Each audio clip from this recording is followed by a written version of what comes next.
In this video, Mega Builds, they talk about the 80 billion hydropower dream, you know, at the Congo River, Inga Falls, and how they'd have to displace a village and fill up a valley to control it all in a certain way and produce power in a traditional giant dam method with big old turbines as they were designed all the way back hundreds of years ago with only new materials and slight advances, but the overall design and shape has remained the same for hundreds of years. That seems antiquated. So here I'm going to come in here once again and describe various emerging technologies that we all, as a group in the early 2000s, when we were young, a group of us, we developed these concepts because all of these dams and projects that have always been discussed for usually decades or centuries already, mega projects all the way back, and how you do them in different stages in history. So now it's like, come on, guys, we're getting to the point with um, the correct style of computing that works for everybody so they can interact with it in a healthy manner. Um, we got all that down. So, okay, they talk about all kinds of stuff. Currently, there's these horrifically, under maintained, dams here that are producing less and less power. All of Africa's failing. It's ridiculous. So if we go over here and we go upstream on the Congo River, what do we see? More rapids. Okay, so over here, it's like 500 feet where the rapids start. And then over here, 486, 483, 480. So there's not that extreme. There's just rocks and stuff. Now the question is, if you go into areas where there are swirls, this is just a big example where you can see these little swirls there, like if I zoom in, eddies, that occur. So how would you take advantage of this phenomena without disrupting everything, without changing it all and making it too expensive? So the simplest way, the quickest way, I mean, you could set up swirl eddy generation stations, is what I was going to get to. You don't need as much of a drop of the river, and you can use it where it's closer together and tight. And you can create like a big, like toilet bowl flush. And the whole thing is one big generator with spinning magnetic parts, or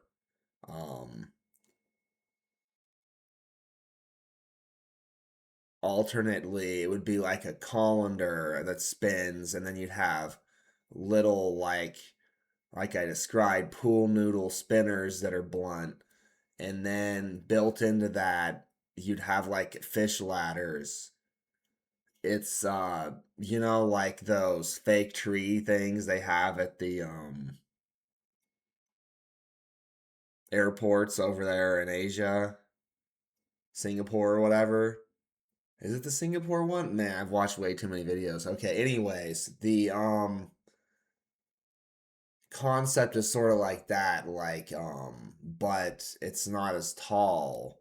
It's just like, if you go to our local water park, there's a simple toilet bowl thing where if you tense your abs, however I'll describe it, and on this, I'll look it up here. Um, we'll go to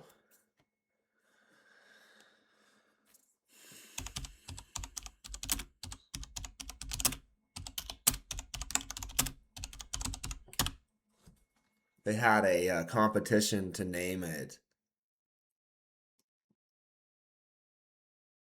Oops. I submitted the toilet flush and they, what the hell? Roaring Springs.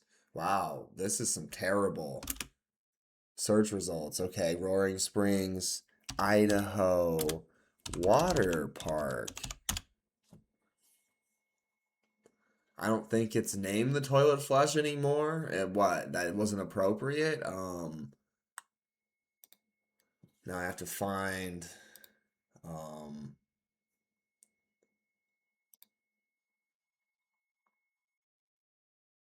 okay, it's loading stuff. Okay. Will it show it? Avalanche, pipeline mines. Now it's, oh, that's been changed again. Now it's called the Viper's Vortex. House is loud. Okay. No, this is a different one.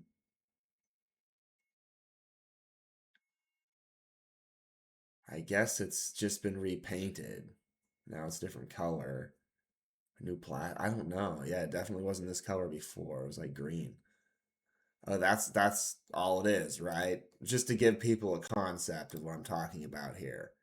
Now, if you wanted to do it like on the cheap and generate less power, then what you would do is you come in wherever on whatever vortexes. You could experiment with some smaller ones and you just create like a floating bridge thing. If you have to, you can build like a little bridge thing over to these rocks, like it's like a walkway type bridge look, and then work down off of that for initial experiments and stuff, and for like installing and shaping vortexes. It makes it a area of river that nobody's going along anyways into a more hectic area that's then controlled into electricity generation. And then you can have as many of these you want, and what's cool about them is then people can go across them as footbridges, or if they're bigger, other type of bridges eventually. So then you're like generating your energy and the cables go right off of here. The concept I'm describing is everybody needs to stop creating mega giga retard projects and then building 10 million to 100 million people cities and just acting like there will be more people out there in the rural areas to do everything for them, surely. That's so absurd. So, what you would do is you would take advantage of a whole bunch of river. I'm only getting started here. This is just one of many ideas.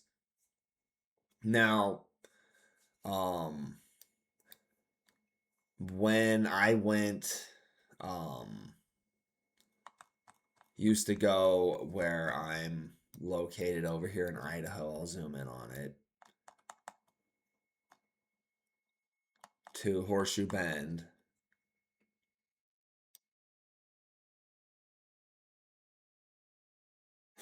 Let's see here. See it to come in here, and I'm trying to figure out where the spot is. Okay, the fish ladder, yeah.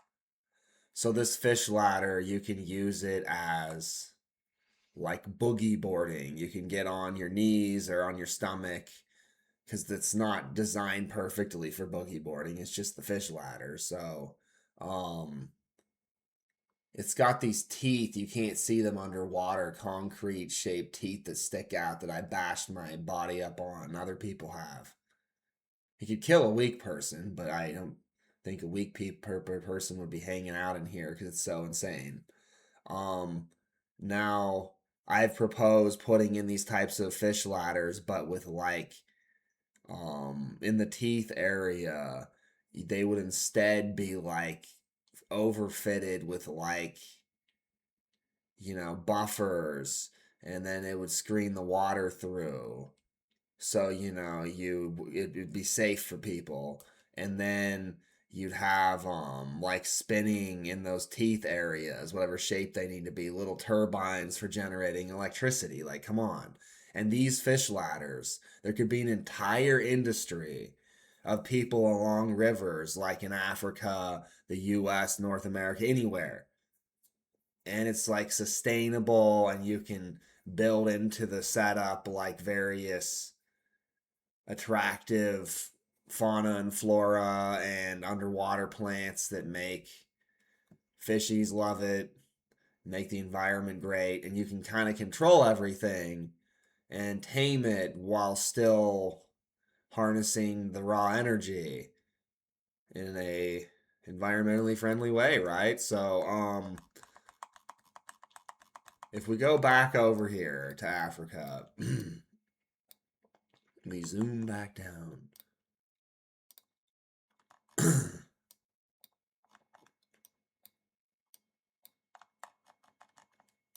Look at all this area where water goes, right? So, like, um, it's calmer, right? There's not much torque.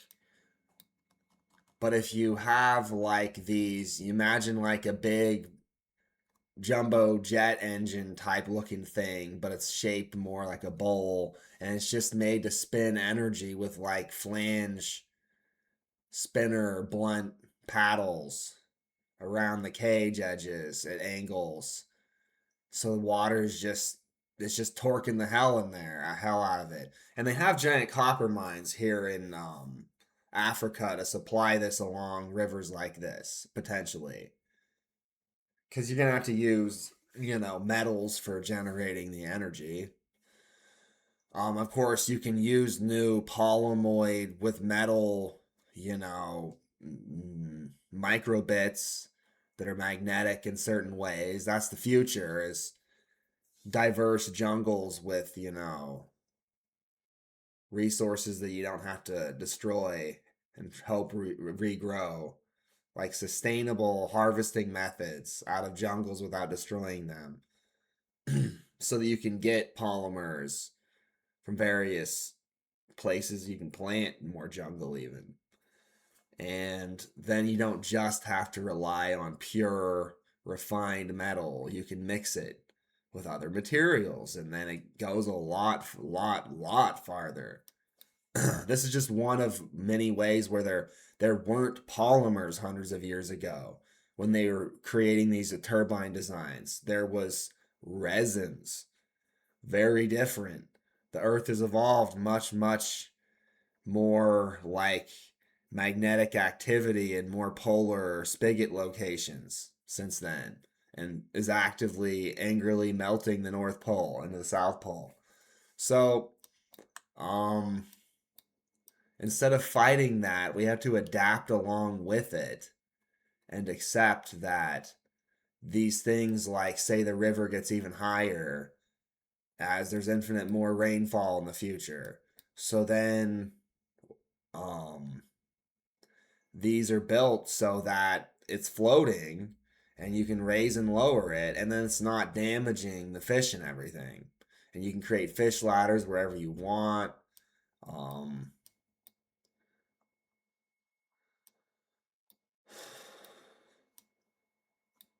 so, like, look how huge this thing is.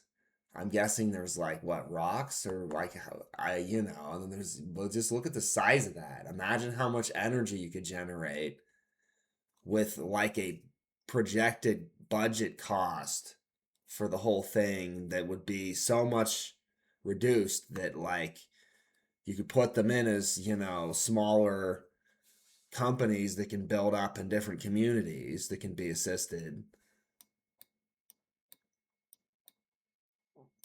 So that's just one idea, right? Now let's go down to why they're being so silly about this area. Nobody's looking at what's actually going on with the landscape. So look at here, up here. There's these side tributaries. This is at 473 feet. So when it's super swollen, these naturally at 500 feet here is the waterline point, and then it presses over at flooding into these side channels. So no one's thought about utilizing these side channels for anything in connection to these projects. I mean, look here, you can see they're so low that water's filtering back through in a swampy fashion. 448, 468. The point is, if you create an entire channel that's designed um, just for electrical generation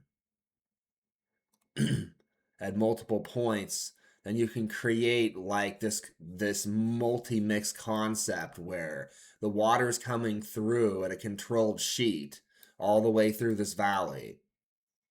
Um, Now, in order for this to function, you'd have to have a small dam that's, more fish friendly, and this would be fish friendly too. Because it'd be just deep enough. So there's this concept that I've been trying to tell everybody. Solar panels, right? Um, you have to break apart the electrical, wavelengths, separate them out, and have different mechanisms of mineral combinations, you know, juice those electrons into some sort of concentrate and ship them out through wires of some kind, right? Or even wirelessly, I guess, if we want to get high tech or ancient Egyptian tech.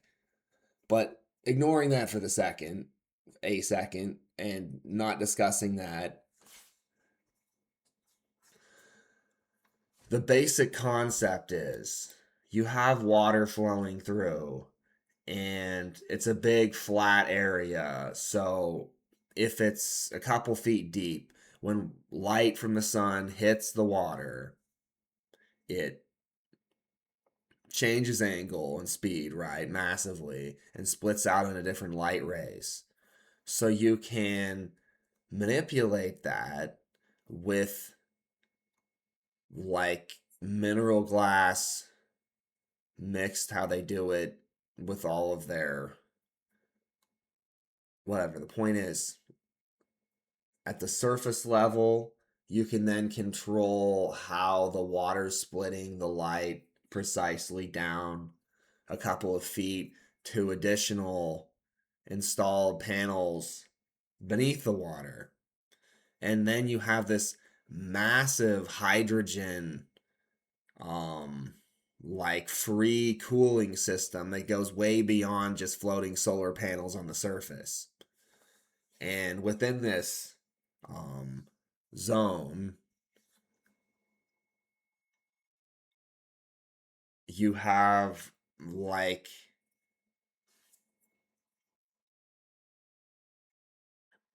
specific fish, because the issue you're going to have is like evolving biosynthesis, mosses and stuff. So you'd have to have all of your, specially cross adapted sucker fish that you've set up.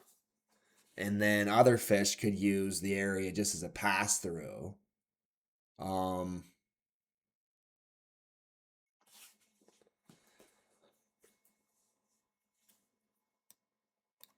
let's see here. So you have these channels that start here. The Inga Rapids.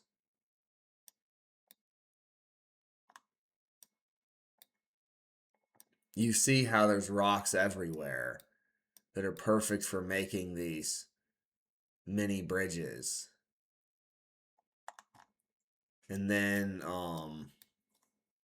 they can be cool little park places on the islands that are tiny where people can, go and check out when it's all set up.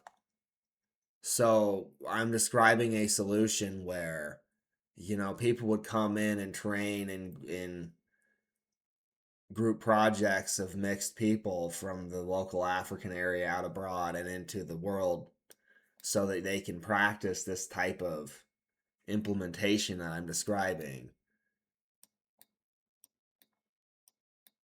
I've described in the Treasure Valley the concept of like blunt pool noodle blades that spin and different having all the canal projects that were originally part of the valley from the French putting them all in the 1800s. Well, it was all removed physically with slave labor. Imagine that. There's been continuous exploitation of natives of the larger North American area.